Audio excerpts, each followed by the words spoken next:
Salut à tous, c'est Eric pour Rundervapes. Aujourd'hui, on va s'intéresser à un matériel assez attendu. On en entend parler depuis un petit moment. C'est Joyetech qui le fait. C'est l'Evic VT. Alors, l'Evic, on connaissait le mode tubulaire Evic il y a quelques années, qui en son temps avait fait le boulot. Aucun souci, ça fonctionnait bien. Et bien là, ils reviennent avec une box. Une box qu'on va pouvoir qualifier de relativement haut de gamme. C'est quand même une box qui va nous gérer la température avec un très large écran OLED. Je ne sais pas si vous le voyez d'ici, mais de toute façon, il y aura évidemment un gros plan. Euh, une box assez pour les geeks course automobile, vous voyez, avec cette petite bande qui va faire penser sous certains aspects aux bandes Gordini, des choses comme ça. Donc elle va exister en 3 couleurs. Ici on est en blanc, on va l'avoir en noir, bande rouge, et on va l'avoir en jaune aussi également. Mais je vous montrerai des images en gros plan de tout ce qui se fait avec ce type de matériel. Ce matériel dans la boîte vous arrivera, si vous le voulez, avec le cliromiseur qui va avec. Ici, il y a un Igo One Mega où vous pourrez mettre 4 millilitres et qui va être en parfaite cohérence puisqu'il a été fait évidemment pour cette box.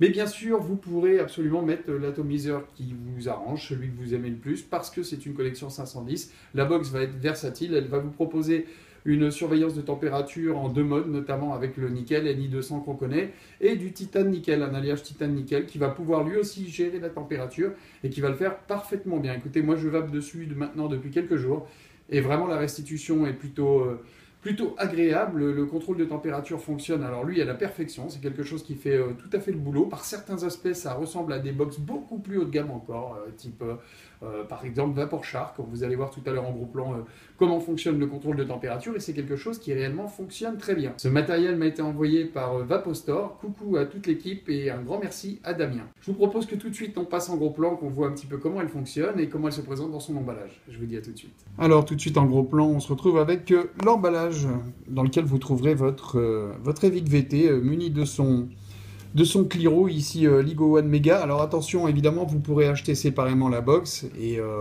tout simplement l'avoir nue et ne pas avoir le cliromiseur qui va avec. Mais enfin, vous voyez que la cohérence est totale. Alors même si sur la boîte, normalement, elles vous sont toutes vendues avec cet aspect jaune, c'est pas forcément évidemment ce que vous aurez dedans. Il faudra évidemment choisir et demander au vendeur la couleur qui vous intéresse. Alors tout de suite, on comprend le VT de Evic, variable température, voilà pourquoi elle s'appelle comme ça, avec un système de contrôle, vous le voyez, qui va jusqu'à 60 watts. Donc on est quand même sur quelque chose qui va permettre, dans tous les cas, de satisfaire les plus exigeants, notamment pour ceux qui aiment une vape qui reste sur la réserve. Si on passe en mode normal, parce qu'on pourra le faire, c'est-à-dire en mode Cantal reconstructible ou Cantal sur les résistances que vous trouverez qui correspondront à votre cliromiseur, eh bien vous pourrez vaper à partir de 1 watt. Alors effectivement, ça va être quelque chose de très très bas, donc c'est très rare de vaper sur du 1 watt, mais enfin elle le propose, elle pourra partir de 1 à 60 watts dans cette configuration-là, une configuration dite normale et classique. Alors notre emballage, tout de suite évidemment on retrouve les codes Joyetech, pas de souci, c'est toujours aussi bien packagé. Joyetech se distingue en général, j'ai déjà fait des revues sur d'autres matériels de chez Joyetech par sa qualité des finitions, et vous allez voir qu'on ne va pas être déçu à l'intérieur. Donc ici le détail de ce que vous trouverez à l'intérieur de votre carton. Ici la couleur, donc c'est bien ici qu'il faudra vérifier la couleur en présence de laquelle vous êtes. Donc ici white, je suis bien du blanc. Donc voilà, un package assez... Vous aurez juste pas sur votre package cette petite bande qui n'existera pas, parce que ce produit n'est pas destiné à la vente, mais simplement pour pouvoir le montrer au plus large public. Donc c'est un paquet spécial, vous n'aurez pas ça dessus. On va ouvrir notre carton à l'intérieur tout de suite. On a accès à notre Evic VT. Alors box, voilà, qui nu se présente du plus bel aspect, vraiment. Quand vous l'aurez en main, je vais essayer une petite mise au point. Quand vous l'aurez en main et que vous regarderez à la lumière, vous verrez que vous êtes sur une peinture métallisée, tout simplement, peinture de voiture, quasi. Pour pour les garçons qui se souviennent, ou quelques filles, pourquoi pas. Les petites voitures majorettes ou Matchbox, vous savez qu'il y avait un look, c'était quelque chose qu'on avait dans les mains, voilà, qui était assez costaud, avec un bon morceau de fer, et puis les petites peintures qui allaient dessus. On est typiquement sur ce genre de peinture. On est sur une peinture métallisée. Quand vous regarderez au soleil, vous verrez que c'est légèrement pailleté à l'intérieur. Donc Evic VT, c'est repris ici. Ici, le micro USB qui se connectera pour recharger votre box, elle se rechargera par ici. Il n'y a pas de batterie à inclure à l'intérieur. Les batteries sont propriétaires, c'est inclus à l'intérieur. Voilà ici les évents pour ces batteries, parce que, attention, On est sur 5000 mAh, donc là c'est quelque chose qui, au niveau autonomie, qui voilà, va correspondre quasi à 2 18650 stackés, donc vous voyez que c'est plutôt pas mal en termes d'autonomie. Vous pouvez vaper toute la journée avec une seule charge, ça il n'y a aucun souci, et grosso modo, peu importe la vape. Alors évidemment, si vous êtes en permanence à 60 watts, ça va réduire un petit peu la donne. Donc ici en haut, connexion 510 avec des évents, attention, connexion non réglable, donc il faudra compter sur votre atomiseur. Alors évidemment, Ligo One Mega, lui, va y aller sans problème, tout ce qui est Joyetech, évidemment, va y aller sans problème, c'est évidemment prévu pour, mais pour vos atos reconstructibles et autres, il faudra quand même qu'ils aient un petit plot réglable pour pouvoir être sûr de faire la connexion. Alors jusqu'ici, sans toucher aucune de mes connexions, j'ai pu brancher tous les atos que j'avais dessus sans aucun souci. Donc ici un switch qui vous permettra de naviguer dans les menus gauche-droite ou de monter votre température, mais ça on le verra tout à l'heure. Vous voyez d'ores et déjà un écran OLED assez costaud, hein. Voilà, assez grand. Alors il n'y a pas d'accéléromètre, hein, ni de gyroscope, pas de souci. Ce sera toujours dans le même sens, c'est verticalement que vous regarderez. Donc ici 0 pour la résistance évidemment, puisqu'aucun atomiseur n'est connecté dessus. Voilà, Joyetech, vraiment un super bon matériel. On est à plus de 200 grammes la box, donc c'est généralement pour moi gage de qualité, hein. J'aime bien quelque chose quand même qui tient en main et voilà, qui fait pas par certains aspects un petit peu gnognotte. Là, on n'est vraiment pas dans la gnognotte, on est vraiment dans une super box. Alors on va continuer notre unboxing. On enlève ce petit cache, on va tomber sur le manuel Joyetech ici qui va nous expliquer un petit peu comment fonctionne. Hop. Votre box. Alors ici, j'ai un manuel en anglais. Alors, je ne vais pas vous le garantir, mais comme il s'agit d'une version d'évaluation, hein, qui va servir surtout à vous montrer le matériel, peut-être que je n'ai pas exactement la même notice que vous aurez à l'intérieur, puisque Joyetech, en général, fait quand même l'effort de traduire en français. Donc, je ne vous le garantis pas, mais c'est peut-être quand même ce qui se passera dans votre emballage. D'ailleurs, vous pouvez le voir ici, sur le haut de la box. Voilà, vous n'aurez pas non plus cette gravure, voilà, qui dit que ce n'est pas destiné à la vente, mais simplement en échantillon. Donc vous ne l'aurez pas, hein. Ce sera quelque chose qui sera complètement ici lisse et sans gravure. À l'intérieur, ce sachet avec votre chargeur mural habituel, une résistance de rechange, je vais vous montrer tout à l'heure à quoi elle correspond, et un skin qui va être super pratique parce que la box est tellement belle et tellement agréable qu'on n'a quand même pas envie non plus de lui faire des rayures tout de suite, donc le skin va être bien pratique, et en plus de ça, ils ont fait le choix d'avoir quelque chose de translucide, donc ça va permettre de ne pas changer tant que ça la physionomie de notre box. Notre câble USB, évidemment, qui s'adaptera à votre chargeur mural ou à toute autre source USB que vous aurez à disposition pour pouvoir recharger votre box. Je rappelle, en 5000 mAh, donc une autonomie assez record pour ce type de box, hein, relativement petite, pas grosse du tout, mais aux performances importantes. À l'intérieur, notre carte, notre certificat de garantie. Voilà, vous l'aurez évidemment aussi, pas de souci, vous remplirez, vous en verrez s'il y a un problème, mais j'en ai pas constaté moi pour ma part. Enfin, de toute façon, quelque chose de très sérieux comme habituellement chez Joyetech. Ici, un scratch code, hein, vous scratcherez et puis vous vérifierez que vous êtes en présence d'un original. Et aussi, donc voilà, Ligo One Mega, hein, qui est fourni dans ce pack. Alors si je vous le répète, c'est un pack que vous n'êtes pas obligé d'acheter en tant que tel. Vous pouvez acheter la box nue, mais vous pouvez aussi acheter le pack complet, c'est-à-dire qu'il vous fournira le Ligo One Mega, son drip tip, un drip tip pas propriétaire, donc vous mettrez celui que vous voulez, et qui évidemment au niveau de ces codes va être parfaitement cohérent avec la box, hein. Le bleu ciel est repris, la même peinture, évidemment métallisée aussi, donc ça donne quelque chose de très très cohérent. Mais pour avoir essayé, elle va aussi avec d'autres atomiseurs de manière assez jolie. Le blanc, c'est un peu comme les fringues, hein. Ça peut aller avec tout. Donc Ligo One Mega, c'est un cliromiseur qu'on a déjà vu, les Ligo One sont un petit peu tous sur le même type. Ici par contre, on a quand même agrandi les fenêtres, donc ça vous permet un très large contrôle de votre jus en 3 fois, donc 3 x 3, on aura 9 jours ici pour voir où en est votre liquide. À l'intérieur, on va l'ouvrir. Alors, petit airflow ici qui maintenant se borne, tac, embuté à ça, et c'est très très bien, comme ça on sera très très aérien, et on va pouvoir régler notre vape pour une vape un peu plus serrée, et tout de suite tomber embuté. Ce ne sera pas la peine de faire le tour complet comme ça arriver sur d'autres cliromiseurs. Là, on est vraiment juste dans ce qu'on a besoin. On va le dévisser. Comme habituellement, ce type de cliro, c'est quelque chose qui se remplira long de cheminée et tank, voilà. Et notre résistance ici qui est montée, vous le voyez, elle est bleue. 0.2 ohm, donc on est très bas, et elle va servir au contrôle de température parce que celle-ci, c'est du nickel. La résistance de rechange que vous avez vue tout à l'heure en rouge dans le sachet va correspondre au titane. Donc ça va être aussi quelque chose qui va permettre une gestion de température. Donc c'est la NI200 qui est dedans qui permet, on le sait, ça on connaît bien, le contrôle de température. Donc on a quelque chose de très très efficace que, tiens, pendant que j'y suis, je vais remplir tout de suite. Voilà, on va secouer dedans, je vape quelque chose qui me plaît beaucoup, beaucoup, voilà. qui est de la gamme Epic Juice, hein, Airheads. Donc ça, c'est très très bon. C'est un petit goût de bonbons, des bonbons de votre enfance. Si vous connaissez les bonbons qui rappellent par leur goût, par leur côté sucré, tout simplement la pastèque. Alors aujourd'hui, il fait très beau, très chaud, donc ce côté pastèque, ce côté sucré, ce côté été, moi, me va très très bien. Voilà, on va remplir, on va s'arrêter là. Comme d'hab, évidemment, on ne monte pas au-dessus de la cheminée. Rien de plus enfantin, mais je vous le dis, je ne vais pas détailler non plus le cliromiseur, puisque vous mettrez celui que vous voulez. Mais celui-ci, je vous le répète, va très très bien et est fait pour un. Donc voilà, notre cliro est rempli. Vous voyez ici par les fenêtres, pas de souci, on aura un large contrôle. Et de toute façon, puisque là je suis sur une mèche en ND200, le contrôle de température va s'appliquer et j'aurai pas de souci trop. Évidemment, pour voir mon liquide, savoir quand il faut remplir, c'est pratique. Mais de toute façon, vous ne ferez pas de dry heat, puisque le contrôle de température prendra le relais, évidemment, et vous protégera de quelques oublis que vous pourriez faire, notamment à remplir votre cliromiseur. Alors maintenant, on va voir un petit peu notre écran OLED, quels sont les types de détails appuyés. Donc si vous voyez la puissance varier ici, c'est juste parce que je switch, parce que si je switch pas, vous allez le voir, une temporisation va s'appliquer, mon écran va s'éteindre. Donc ça va être nettement moins pratique pour vous en parler, évidemment. Donc ici, les informations que vous aurez sur votre écran, vous voyez en haut, je ne sais pas si c'est très visible, je pense que oui, puisque je le vois moi derrière mon écran. Donc Temp Any, c'est-à-dire température nickel. 225 degrés, c'est la température de surveillance que j'ai demandé, 225 degrés, c'est-à-dire que la box ne montera jamais au-dessus des 225 degrés, au-dessus elle se mettra en sécurité et en protection. En dessous, mon power, c'est-à-dire à quelle puissance j'envoie pour atteindre ces 225 degrés et ne jamais les dépasser, 30 watts.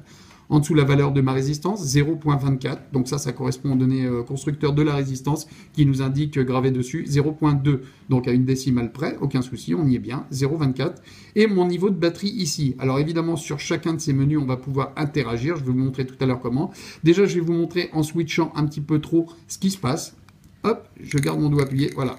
Température protection, vous voyez, je ne peux jamais brûler évidemment mon coil, puisque les 225 degrés atteints, terminé, ça va se couper, température, protection. Donc ça rappelle, je vous le dis, par certains aspects, d'autres box aussi haut de gamme.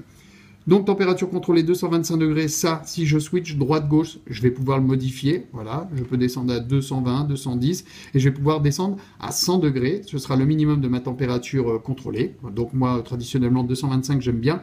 Et je pourrais monter jusqu'à 315 degrés pour du Celsius. Évidemment, en allant plus loin, vous aurez la correspondance dans votre menu en Fahrenheit, si ça vous intéresse. Mais j'avoue que pour des Européens, c'est plutôt compliqué de vaper en Fahrenheit. Alors, à moins que vous ayez vécu un petit peu aux US ou autre et que vous en sortez avec, eh bien, écoutez, la box le permettra sans aucun souci. En dessous, on va avoir donc les watts qu'il faut envoyer pour atteindre, enfin qu'il faut que j'envoie pour atteindre ces 225 degrés. Ici, 30 watts. 30 watts, c'est le minimum avec lequel je peux vaper sur la température, qu'elle soit en nickel ou en titane, quand j'ai mon contrôle de température activé. Minimum 30 watts jusqu'à 60 watts. Alors que si je vape sur une vape plus traditionnelle, c'est-à-dire sur du Cantal, à ce moment-là, je pourrais attaquer à partir de 1,1 watts seulement pour atteindre les 60 watts. Mais la plage à partir aux températures surveillées, c'est-à-dire nickel ou titane, va se faire de 30 à 60 watts. 30 watts avec une température contrôlée que vous choisirez, c'est là que vous ferez votre choix de vape. Pour une vape plus ou moins chaude, il n'y a aucun souci, ça pose aucun problème. Donc la plage qui est impartie à ce genre de vape correspond très très bien à la plupart des vapers. Et de toute façon, vous trouverez vous-même votre vape. Il n'y a pas de règle, hein. Je vous l'avais expliqué une première fois dans une vidéo qui vous expliquait la température contrôlée, notamment sur l'IPv4. Il n'y a pas de règle. La bonne règle, c'est la vape qui vous convient. Vous pourrez l'adapter ici avec la température que vous voulez et la puissance qu'il faudra pour l'atteindre et ne pas la dépasser. Vous verrez que vous tomberez systématiquement sur ce qu'il vous faut. Alors maintenant, pour interagir, donc là, vous le voyez, ici, si je switch, je vais pouvoir faire bouger. Donc ça, évidemment, il faut éviter dans la poche. Donc si vous voulez verrouiller votre box, ici, le switch du haut, vous allez vers la droite et vous faites fire en même temps. Et là, on va pouvoir voir ce qui s'y passe. Hop, Key-lock. Donc là, notre écran est verrouillé. Hein, ça n'empêchera pas qu'il s'affiche, qu'on pourra faire fire, évidemment. Mais la seule façon d'interagir sur votre box, là, c'est bien le switch du haut, ici. Et là, si je fais gauche ou droite, Key-lock. Donc ça ne bougera pas, pas d'accident dans les poches. Pour déverrouiller ce Key-lock, et ben la même chose. Droite, fire. Unlock. Maintenant, notre écran est déverrouillé. Donc là, évidemment, vous prenez le risque de modifier la température surveillée que vous avez définie au départ. Donc voilà, il faudra faire juste attention à ça. Et dans les mêmes manipulations, on a une fonction à côté. Alors, vous pouvez faire le keylock et cumuler une autre fonction, ou alors l'accumuler ou pas d'ailleurs. Si vous allez vers la gauche et que vous faites fire en même temps, voilà, va s'afficher sur votre écran Sealed on, donc là, ça veut dire que vous avez un économiseur d'écran qui est activé. Donc, vous voyez, quand je switch, il ne se passe rien, on ne le voit pas. Donc, ça permet, encore une fois, d'économiser les batteries, bien que 5000 mAh, on a quand même quelque chose d'assez autonome. Bah, vous pourrez encore gagner du temps en affichant plus rien dessus. Évidemment, vous êtes sûr de vos réglages avant, mais plus rien ne va s'afficher. Aucune consommation de batterie de ce côté-là ne sera employée. Juste, évidemment, pour activer votre clearomiseur. Pour déverrouiller ça, même chose, gauche et Fire. Et là, Tilt Off. Donc voilà, notre économiseur d'écran maintenant est déverrouillé. Donc on n'interagit plus dessus. Alors pour rentrer dans notre menu, on va se servir du bouton Fire. Ici, on va presser 3 fois d'affilée assez rapide. 1, 2, 3. Et là, on va voir que 220 degrés clignote. Donc là, j'interagis sur ce menu-là. Il faudra toujours aller sur la droite. Quand vous voudrez faire quelque chose dans ce menu, il faudra toujours aller vers la droite. Parce que si vous allez vers la gauche, vous allez descendre d'une ligne. Bon, vous voyez que la temporisation a empêché que ça continue. Donc, je vais re-switcher 3 fois dessus. 1, 2, 3. Ça clignote. Si je vais sur la droite, donc on a Temp NI. Ici, on a Temp TI. Donc, puisque nos résistances en titane permettront une gestion de température, elle aussi. Donc là, on a notre TI affiché. Si je switch encore une fois vers la droite, on a Power. Donc là, je suis en mode Power. Donc, ce qui se fait de plus basique, donc c'est-à-dire avec du Cantal ou autre, tout ce que vous aurez choisi comme résistif habituel, qui ne soit pas en température contrôlée, ce sera en mode Power. Donc là, la plage, vous voyez, comme je vous l'ai dit tout à l'heure, ira de 1 à 30 watts. Donc là, on va repasser en NI puisque je suis en NI 200. Si maintenant je switch vers la gauche, tac, je vais descendre sur mon mode Power et c'est la seule façon que vous aurez pour monter vos watts. Donc là, vers la droite, toujours. Si vous allez vers la gauche, encore une fois, vous allez descendre d'un cran, donc ça ne servira plus à rien. En revanche, vous ne pourrez pas descendre, vous pourrez aller que vers l'avant, c'est-à-dire que là, j'ai passé 31,3 watts, je ne peux pas faire 31,2 en revenant en arrière, non, il faut que je fasse le tour du compteur. C'est le seul petit point négatif que je trouverai à cette box, mais vraiment, il est complètement ridicule puisque ça va très très vite. Et ici, je vais monter jusqu'à mes 60 watts, et vous allez voir, quand je vais atteindre les 60 watts, on va repasser instantanément à 30 watts, puisque c'est la plage minimum pour une température contrôlée. Alors, on va descendre encore d'un cran. Ici, la valeur de notre résistance, donc 0,24. Je descends encore d'un cran. J'arrive sur la batterie. Donc, batterie, c'est ce qui s'affiche pendant que je vape. C'est ce que j'aime. J'aime bien contrôler mes batteries. Si je switch à droite, pendant que je vape, s'affichera le nombre de puffs que j'ai tiré depuis la dernière réinitialisation, c'est-à-dire 48, là en l'occurrence. Et si je switch encore une fois à droite, hop, je vais passer à 128. Ça, c'est 128 secondes cumulées de boutons Fire appuyés. Donc, ça me donne à peu près, grosso modo, mes statistiques pour une journée si je le laisse comme ça. Mais moi, je vais re-switcher une fois vers la droite parce que c'est bien le mode batterie qui m'intéresse et valider comme ceci. Donc, la sécurité impose de switcher vers la droite et d'appuyer votre bouton Fire. Votre box est maintenant verrouillé, il ne se passera plus rien d'autre que ce que vous avez demandé, 30 watts pour atteindre 225 degrés, et il ne se passera rien de grave, vous n'aurez aucun dry heat, jamais. Quand vous allez arriver en fond de jus ici, si vous n'avez pas pris la peine de vérifier, bien que là ce sera de la mauvaise volonté, parce que les évents sont quand même assez balèzes pour pouvoir voir où on en est du jus, mais si jamais vous voulez aller très très bas, c'est-à-dire si vous voulez changer de jus après, changer de saveur, pas de souci, vous pourrez aller jusqu'au bout, parce que ici, de toute façon, elle se mettra en protection température, vous voyez, il n'y aura aucun souci, vous irez jamais plus loin. Alors quand il n'y aura plus de jus à l'intérieur, tout simplement, dès que vous appuierez, ça affichera ce qui se passe. Donc ici l'écran, vous voyez, quand j'appuie, on a les températures, le voltage envoyé, le wattage envoyé pour pouvoir atteindre ces 225. Donc c'est assez variable parce qu'évidemment, ça va adapter en permanence la puissance qu'il faudra pour aller jusqu'à ces 225 et ne jamais les dépasser.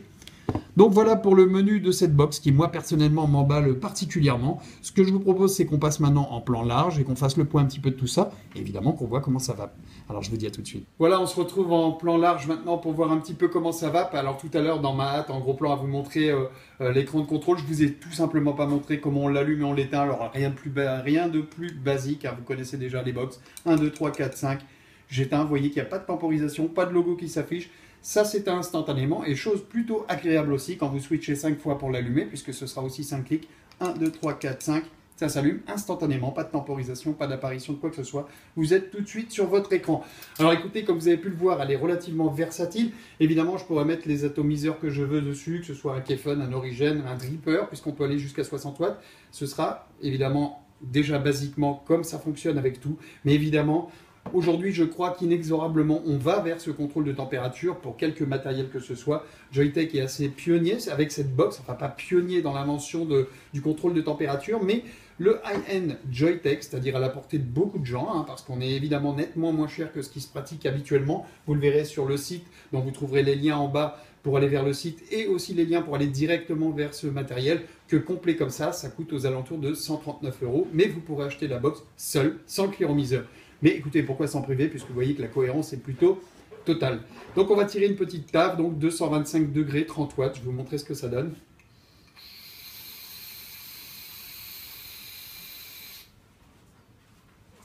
Voilà, une vape assez impressionnante. Donc ça vient certainement aussi du liquide de chez Epic Juice, hein, qui est en 40-60, donc 60% de glycérine. Forcément, ça vape un petit peu. Un liquide super agréable à vaper, hein. Je vous dis, un petit Roland de pastèque derrière, très sucré. Avec ce beau temps, bah, ça fait partie des saveurs que j'aime.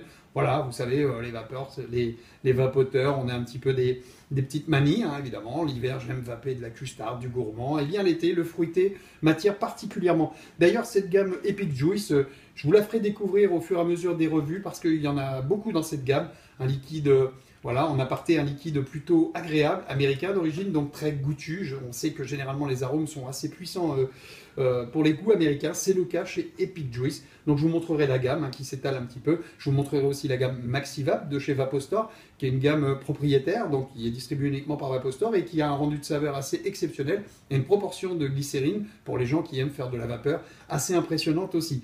Donc le sujet ici, c'était bien l'Evic VT de chez Joyetech. On va retirer une petite table dessus.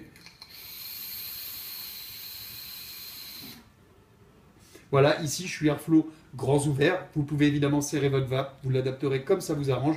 Et pour l'adapter, vous aurez toutes les armes qu'il faut, puisqu'un contrôle de température, un mode wattage variable. Enfin, beaucoup de choses sur cette box que je vous invite à découvrir sur le site directement de Vapostore ou en shop. Vous ferez comme vous voudrez, mais vraiment, vous ne serez pas déçus par la qualité du matériel chez Joyetech. C'est ce qui fait la différence en général. La qualité des finitions, c'est au rendez-vous. Pari gagné pour Joyetech. Moi, je vous dis rendez-vous à bientôt pour de nouvelles aventures, notamment de liquide et de matériel. Bientôt, l'e-sub qui va arriver. Vous verrez qu'il est un atomiseur sub-home qui vous permettra là aussi de prendre beaucoup de plaisir avec une vape très importante. Je vous montrerai ça très prochainement. Et quant à moi, je vous dis à bientôt et je vous souhaite d'excellentes sensations avec l'Evic VT de chez Joyetech. Je vous dis à bientôt.